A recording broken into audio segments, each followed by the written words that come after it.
Hi friends, welcome to என் சமையல் உலகம். இன்றைக்கி மல்லிகைப்பூவையே கொஞ்சம் வித்தியாசமாக 5 விதமாக எப்படி கட்டலாங்கிறத பார்க்கலாங்க. நான் இன்றைக்கி கூட வச்சு கட்டுறதுக்காக இட்லி பூ தாங்க எடுத்திருக்கேன்.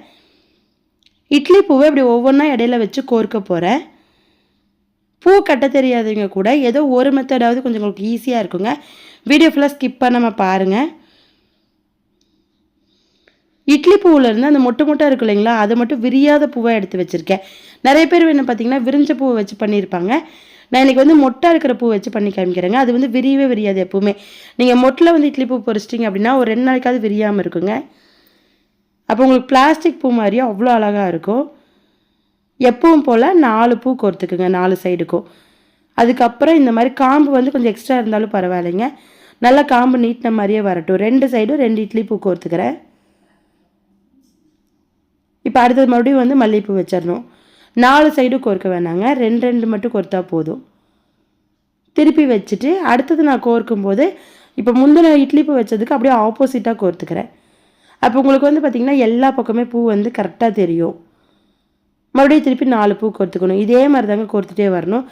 லாஸ்ட்டாக உங்களுக்கு பார்க்கும்போது ரொம்ப அழகாக அங்கங்கே அந்த ரெட் கலரில் மொட்டை அழகாக தெரியுங்க. நீங்கள் இதே 4 பூ கோர்த்திங்க அப்படின்னா அது மாடலே வேறு மாதிரி இருக்கும். இது அப்படியே அங்கங்கே வர மாதிரி இருக்கும். லாஸ்ட்டாக இந்த மாதிரி ஒரு சுற்றி முடிச்சு போட்டு விட்டுருங்க. அந்த காம்பை ஒட்டி இப்படி முடிச்சு போட்டுக்கணும். எப்பவும் நார்மலாக ப்ளைனாக கோர்க்கிறத விட கொஞ்சம் ஏதாவது கலர் இந்த மாதிரி சேர்த்து கோர்த்திங்க அப்படின்னா பார்க்க ரொம்ப வித்தியாசமாக அழகாக இருக்குங்க. இது பார்க்க இட்லி பூ மாதிரியே இருக்காது, ரொம்ப டிஃப்ரெண்ட்டாக இருக்கும். ட்ரை பண்ணி பாருங்கள் ஃப்ரெண்ட்ஸ். பூ கட்ட தெரியாதுங்க, இந்த மாதிரி கொஞ்சம் வித்தியாசமாக அழகாக கோர்த்து வச்சு பாருங்கள். நெக்ஸ்ட் மாடல் பார்த்திங்கன்னா வால்நாரில் வச்சு கட்ட போகிறேங்க. வால்நாரை தண்ணியில் நினச்சி எடுத்துகிட்டு கொஞ்சம் கேப் விட்டு இந்த மாதிரி ஒரு 2-3 சுற்றி முடிச்சு போட்டுக்குங்க. அந்த முடிச்சுக்கு மேலேயே இட்லி பூவை வச்சு இப்படி சுற்ற போகிறேன். இட்லி பூவை செட்டாக எடுத்து வைங்க. ஒவ்வொன்றா எப்போவுமே பறிக்காதீங்க. கொஞ்சம் காம்பு கீழே விட்டு பறிச்சிங்க அப்படின்னா உங்களுக்கு மொந்தமாக கிடைக்குங்க. அப்படியே செட்டாக அந்த காம்போடையே கட் பண்ணி எடுங்க. அந்த முடிச்சு மேலேயே வச்சு ஒரு 2 சுற்று சுற்றிட்டு நல்லா இந்த மாதிரி டைட்டாக முடிச்சு போட்டுக்குங்க. முதல் பூக்கு மட்டும். இல்லை இந்த பூ முடிச்சு போட வராதுன்னா சுற்றி மட்டும் நல்லா டைட்டாக பிடிச்சிக்குங்க. கொஞ்சம் பின் பண்ணுறதுக்கு அளவாக கேப் விட்டுட்டு இந்த முடிச்சு மேலே வச்சுக்குங்க. இப்போ இதுக்கு அடுத்தது அந்த முந்தின பூவோட காம்பு, இட்லி பூவோட காம்பு தெரியாத மாதிரி கொஞ்சமாக கீழே இறக்கி மல்லிகைப்பூ வைக்கணும். மல்லிகைப்பூ 3 வச்சுருக்கேன். இந்த நூலை அப்படியே வலது பக்கத்துலேருந்து இடது பக்கமாக அந்த மல்லிகைப்பூவோட காம்பு மேலே படுற மாதிரி சுற்றிக்கணும். சுற்றிட்டு ஒரு விரல் இப்படி நூலை பின்னாடி பிடிச்சிக்குங்க. பிடிச்சிட்டு இந்த கையை எடுத்தீங்க அப்படின்னா உங்களுக்கு உருகி விழுகாது, லூஸ் கொடுக்காது அந்த நூல். அவ்வளோதாங்க. அடுத்தது அந்த முந்தின பூவோட காம்பு மறைக்கிற மாதிரி கீழே 2 மல்லிகைப்பூ வச்சு அதே மாதிரி ஒரு சுற்றிக்கிறேன். இப்போ இதுக்கு அடுத்தது மறுபடியும் 3 மல்லிகைப்பூ வைக்கிறேன். இல்லை உங்களுக்கு பூ கலர் அதிகமாக தெரியணும்னா ஒரு வரி மல்லிகைப்பூ வச்சுட்டு கூட மறுபடியும் நீங்கள் கலர் பூ வச்சுக்கலாம். நான் இன்றைக்கி 3 செட்டு மல்லிகைப்பூ வச்சுட்டு அதுக்கப்புறம் மறுபடியும் இட்லி பூ வைக்கிறேன். இதே போலவே உங்களுக்கு எவ்வளோ நீளம் வேணுமோ அந்த மாதிரி கட்டிட்டு லாஸ்ட்டாக முடிச்சு போடுறதுக்கு இப்படி ஆப்போசிட்டாக திருப்பி கட் பண்ணி விட்டு முடிச்சு போட்டுக்கணும். அப்போ தான் உங்களுக்கு ஈஸியாக இருக்கும். அப்படி திருப்பிக்கிங்க பூவை. இப்போ இந்த காம்பு மேலே படுற மாதிரி கட் பண்ணி முடிச்சு போட்டிங்க அப்படின்னா உங்களுக்கு சூப்பராக பூ ரெடி ஆயிருங்க. இதை அந்த கொண்டை போட்டு விட்டு ஒன் சைடும் வைக்கலாங்க. இல்லை கொண்டை சுற்றியும் அப்படி வளைச்சி வைக்கலாம். அழகாக இருக்கும் ஃப்ரெண்ட்ஸ். ட்ரை பண்ணி பாருங்கள். அடுத்து நான் பூ கட்டுறது அதே வால்நாரில் வச்சு தாங்க பூ கட்டுறேன்.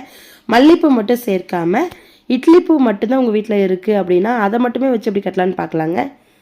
முடிச்சு போடுறதுலாம் ஒரே மாதிரி தான். அந்த முடிச்சுக்கு மேலே இட்லி பூவை வச்சு இந்த மாதிரி ஒரு சுற்றி முடிச்சு போட்டுக்கிறேன். இட்லி பூ இந்த மாதிரி செட்டாக எடுத்துக்கணும். ஒவ்வொன்றா பிரித்து எடுக்காமல் அந்த கட் பண்ணும்போதே காம்போடு சேர்த்து நல்லா பஞ்சாக அப்படி கட் பண்ணி எடுத்துக்கோங்க. முந்தின பூவோட காம்பு தெரியாத மாதிரி அப்படி கீழே வச்சு சுற்றிட்டே வரணுங்க. சுற்றிட்டு அதுக்கப்புறம் எக்ஸ்ட்ரா இருக்கிற காம்பை கூட இந்த மாதிரி கட் பண்ணி விட்டுக்குங்க. பொரிக்கும் போது அப்படியே செட்டாக இப்படி பொரிச்சு எடுத்துக்குங்க. நான் ஒரு வரிக்கு பார்த்திங்கன்னா ஒரே செட்டு தான் வைக்கிறேன். ஏன்னா கொஞ்சம் அகலமாக வருங்க. நீளம் வந்தால் போதுங்கிறதுக்காக நான் ஒரு செட்டு மட்டும் வைக்கிறேன். இந்த மாதிரி நீங்கள் கட்டிட்டு ஃப்ரீ ஹேர் விட்டு கூட சென்டராக வைக்கலாங்க. லாஸ்ட்டாக முடிச்சு போடுறதுக்கு அப்படியே திருப்பி இந்த மாதிரி முடிச்சு போட்டுக்கணும். முந்தின பூ கட்டின அதே மெத்தட் தாங்க. மல்லிகைப்பூ சேர்க்காமல் ரொம்ப ஒல்லியாக வர மாதிரி ஒரு செட்டு மட்டும் வச்சு கட்டியிருக்கிறேன். இப்போ கொண்ட சுற்றியெல்லாம் 3 செட்டு 4 செட்டு வைப்போம் இல்லைங்களா, அதுக்கெல்லாம் இந்த மாதிரி சன்னமாக கட்டினீங்க அப்படின்னா ஒரே செட்டு அழகாக வச்சுக்கலாங்க.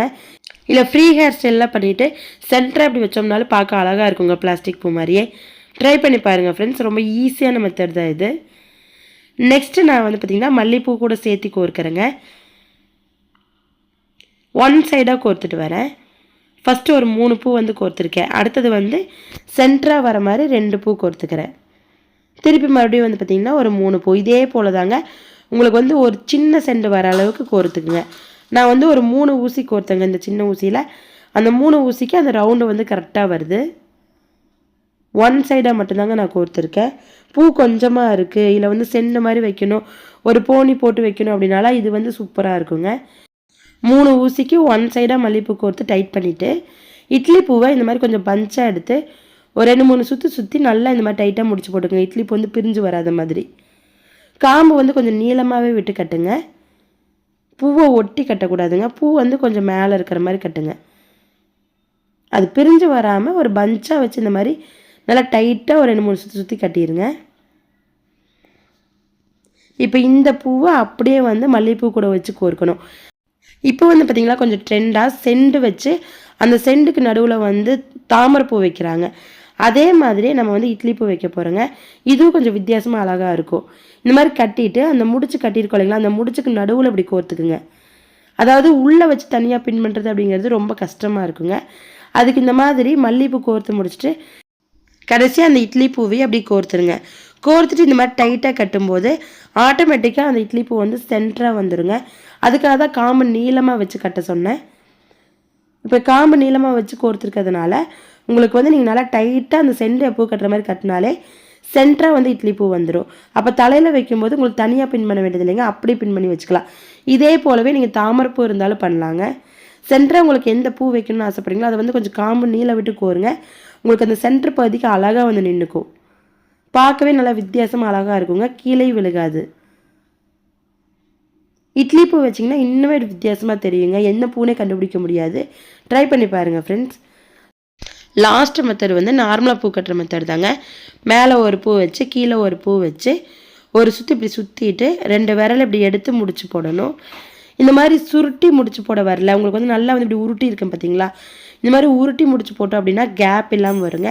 இல்லை உங்களுக்கு இந்த உருட்டி முடிச்சு போட வரல அப்படின்னா நார்மலாக அப்படியே வச்சே முடிச்சு போடுங்க. கொஞ்சம் லூஸ் கொடுத்தா கூட அந்த பூ விரியும் போது உங்களுக்கு வந்து அந்த நூல் மறைச்சிருங்க, பார்க்க அழகாக தான் இருக்கும்.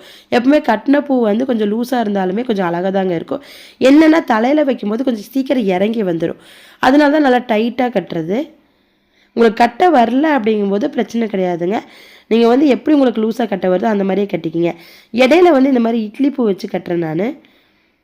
ப்ளைனாக பூ கட்டுறதை விட இந்த மாதிரி ஏதாவது ஒரு கலர் கலந்து கட்டும்போது பார்க்க அழகாக இருக்குங்க.